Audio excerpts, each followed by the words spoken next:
Welcome back to the Accel Advantage Podcast, where we talk about decisions our business owners face around risk, money, and growth.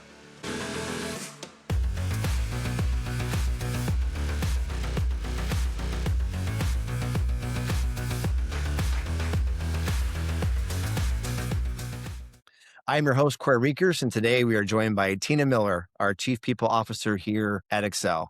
And today we're going to discuss what top talent actually wants in 2026. Tina, welcome to the podcast. Thanks, Corey. Excited to be here.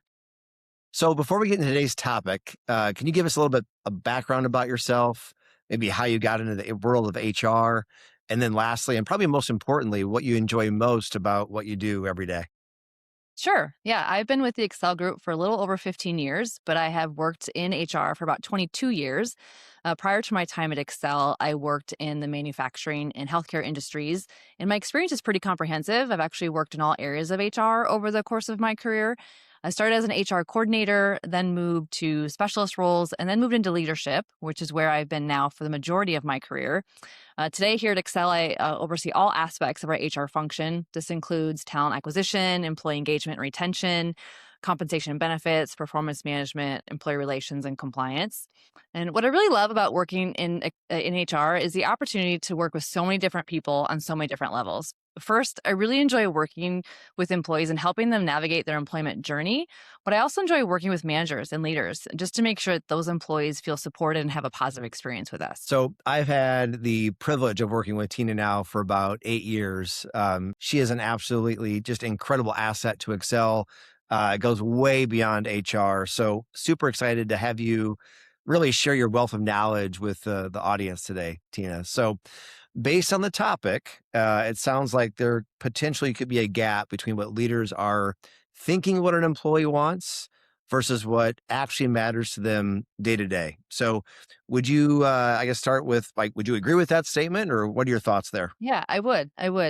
When business leaders think about what top talent actually want right now, most are going to say higher pay, more flexibility, or better benefits. And that's all part of it. But the reality is it's gotten a lot more nuanced than that. And if you're not keeping up, you're probably starting to lose good people, maybe struggling to attract the right people in the first place, and just wondering why engagement feels off within your organization. It's also important to know that this isn't just an HR conversation. It actually directly impacts your business in a lot of different ways. So it impacts how fast your business grows, how strong your team is, and how much time you spend putting out fires on a day-to-day basis. Employee expectations are just different, and it's important to understand what that means for how you lead and run your business. So let's start there. So what has changed from your perspective, and why does this topic feel maybe different than it did maybe 5 years ago? Yeah, a lot has shifted in recent years. And I think one thing is awareness. Employees are way more informed now. They see how other companies operate, they see what else is possible, and they compare. They compare those companies. The other thing is choice. People just simply have more options now. So you combine those two things, and people are a lot less willing to stay in roles that don't fit. But the biggest shift, in my opinion, is mindset. People aren't just asking, what do I get paid anymore? They're asking, how will this job impact my life? Will I enjoy working here? Is this sustainable for me and my family? It's interesting. So I would agree with that. It is a big shift. It's almost like the bar has moved from this is probably a good enough opportunity for me, or maybe even I'm afraid to look for what else is out there because things are quote unquote okay here. So it's actually, interesting because I think people are getting to a point now where they're saying, okay, is this a good fit for me personally and professionally? And so you're seeing maybe people make moves they may not have made years ago because of maybe the courage that they didn't have in the past. Is that a fair statement?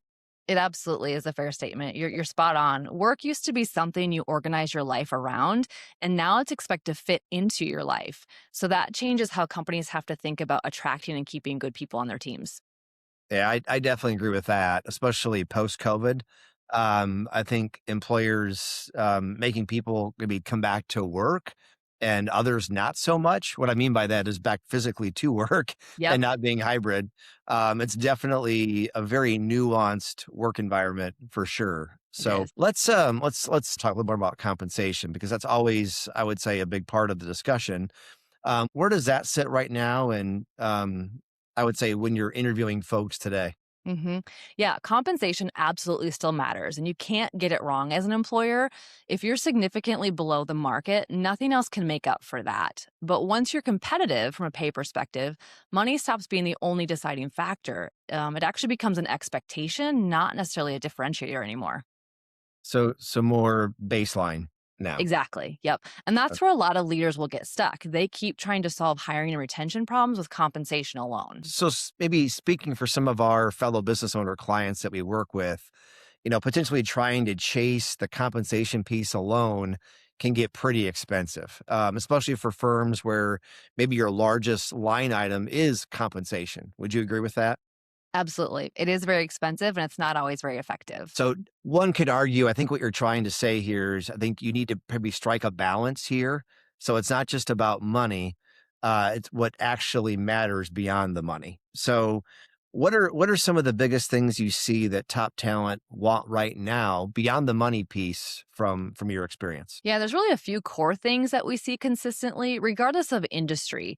And one is flexibility. We touched on this a little bit at the beginning, but I'm not just referring to remote work and what came out of COVID a few years ago.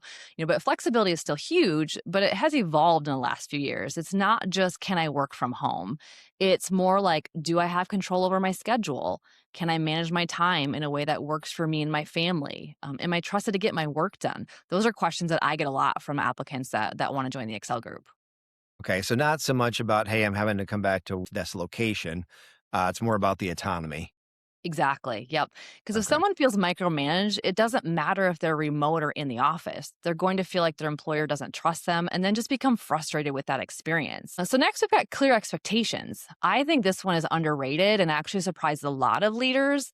Top employees want to know what they're responsible for, what success looks like for them, and how they're being evaluated. How do they know if they're doing a good job every day? Sounds pretty simple on the surface, but it's not, is it?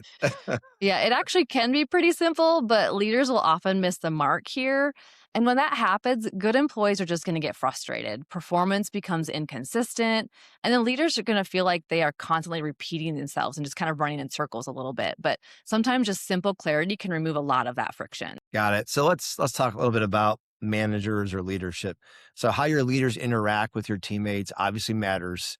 And honestly, you could say potentially would have the biggest impact overall on that employee's experience and happiness within the company. Is that where you're going with that? Exactly. You're following along really well, Corey. Trying. Solid leadership matters so much. People want managers who communicate clearly with them, give them feedback, make decisions in a timely manner, follow through, and just overall support their growth in the organization. People will tolerate a lot, but poor leadership isn't one of those things anymore. Got it. So the old adage of people don't leave their employer, they actually leave their manager, their supervisor, that still is ringing true today, just like it had in the past. Yep, still very true. All right. So what else is important to employees in today's job market? What else you got? Yeah. So next, we've got growth and development. Top talent wants to feel like they're moving forward, but that doesn't always have to mean give me a promotion like some people would think too. It can mean, am I learning new things? Am I being challenged every day? Am I progressing in some way? These all include things like new responsibilities or opportunities to develop their skills, projects, new teams, things like that. If people feel stuck, they're going to start looking elsewhere pretty quickly. What about purpose? I feel like we hear that more and more when working with our teammates. And if I'm an employer or business owner today in this very competitive job market, I guess why would I spend more time explaining what our purpose is as an organization in my recruiting process? Yeah, purpose has definitely been a buzzword lately, but it's more important to realize that it's not really complicated. We don't need to overcomplicate it. Not everyone is looking to change the world through their job. People just want to feel like their work matters. They want to contribute to something real. They want to understand the why behind what they're doing. Makes sense. So maybe take adage in the fact that it's less about slogans or the mission Mhm. statement on the wall. Yep. And I would say maybe take adage in the fact that it's more about connecting with people within the organization. Um, I'd also add what's appreciated and how teammates treat one another would also be a huge factor in that employee experience. I think those are some of the things that you're you're getting at here, I would Yep. say, Tina. Okay. Absolutely. You're spot on. Yep. Okay. Anything else we're missing or you want to touch on for the audience before we move on to the next topic? Yeah, the last thing I'll mention is that people want just a healthy, functional work environment. This is a big one that doesn't always get talked about a lot, but top talent wants to work in an environment that just functions well, one that has clear priorities, good communication amongst their leaders and team members, reasonable workload so they aren't getting burnt out. They just don't want chaos or friction when they go to work. Yeah, I would definitely agree with that. So where are you seeing leaders get some of this stuff wrong? There's some common patterns that we typically see. The first one is over focusing on perks instead of fundamentals. So, like, for example, free lunches aren't going to fix bad management within an organization. Secondly, I would say assuming flexibility means lower performance. In reality, it's often the opposite when done well, but oftentimes managers will assume that someone who's working from home isn't working actually. So that's one that we see. Third, I would say organizationally, just underestimating the impact of managers. Business leaders often think strategy drives everything, but the day to day experience is shaped by the managers. So that's really important to keep in mind when it comes to the employee experience. And then lastly, I'd say the mistake would be thinking people only leave for money. That's usually just the easiest explanation, but it's often so much more than that.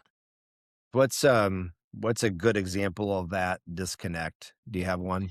Yeah, this is an easy one for me. I think companies that invest in a lot of perks, like the free snacks or the cool office spaces, the things that we saw, come out of the Silicon Valley many years ago, everyone's kind of jumping on board with that. They've got a lot of perks, but they don't define the roles or they don't train managers or communicate well. Those perks aren't going to fix the real underlying issues within the organization.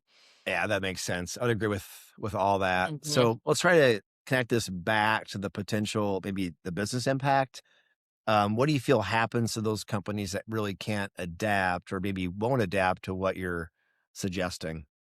Yeah, I think they'll typically start to see it pretty quickly. It's going to show up in things like higher turnover. You're going to have employees leaving, longer hiring cycles. You might have a hard time hiring people in a timely manner, just lower engagement with your current employees, feeling like they are, just not engaged with you or their teammates, lower productivity across the organization, and just more burnout from your employees. And over time, it actually is going to become a reputation issue for the organization.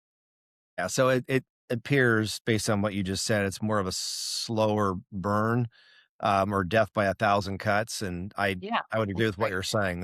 Yeah. That's huge. Yeah, for sure. It really is. And top talent talks to each other. Like we said at the beginning, they have more options now and they're selective about where they go. So it's important to keep that top of mind from a business leadership perspective. So Tina, this is good stuff. So you've given us some of our business owners and maybe some HR folks something to think about when it comes to their own hiring practices. I think we're at a place where we can maybe start to bring some of this home. So, what can someone listening to this right now do better to align with what their top talent wants in the workplace? Any specific suggestions you can give our audience members?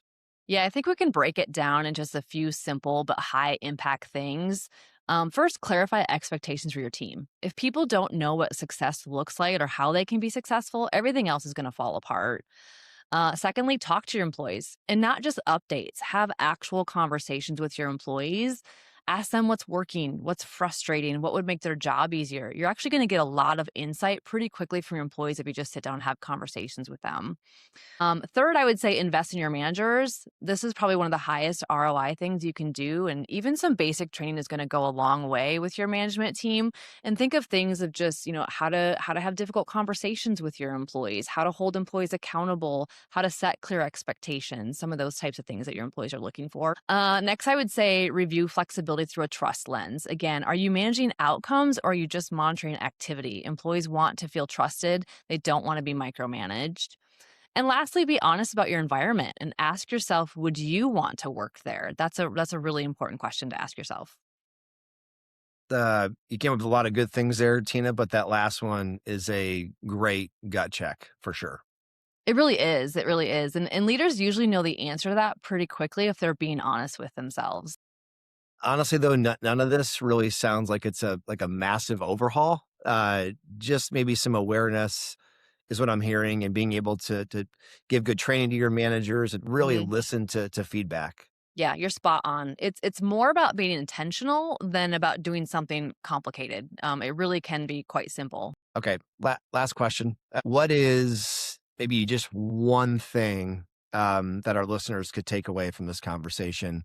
What would be a nice implementation piece after getting done with this? What would that Yeah, be? yeah. I think, again, kind of going back to the beginning, top talent has options and they know it. They aren't just looking for a job, they're evaluating an overall experience for themselves, for their family, both personally and professionally. So the question is like, are you building a place where people want to be, or are they willing to just tolerate it for the time being? And that gap matters more than ever. That's a pretty great way to frame it, actually. So, if you're leading a team right now, maybe worth asking yourself, would your best people choose to stay if they did have other options? Because in most cases, what you're saying is that they probably do. Yep, they do. They do. Really appreciate the conversation today, Tina. This has been awesome. So thank you. Yeah, thanks for having me, Corey. Enjoy the conversation. If you found today's episode helpful, please share it with a friend or a fellow coworker. You can learn more about us at Accel at acceladvantage.com or accelwealthmanagement.com, or on your favorite social media platform, whether it's Facebook, LinkedIn, Instagram, TikTok, or YouTube. If you like today's episode, we'd love to hear from you. So please leave us a review. And lastly, make sure to subscribe so you don't miss our next episode. Remember, at the Accel Group, we've spent nearly 100 years helping businesses protect what matters most. Thanks for spending part of your day with us, and we'll see you next time on the Accel Advantage.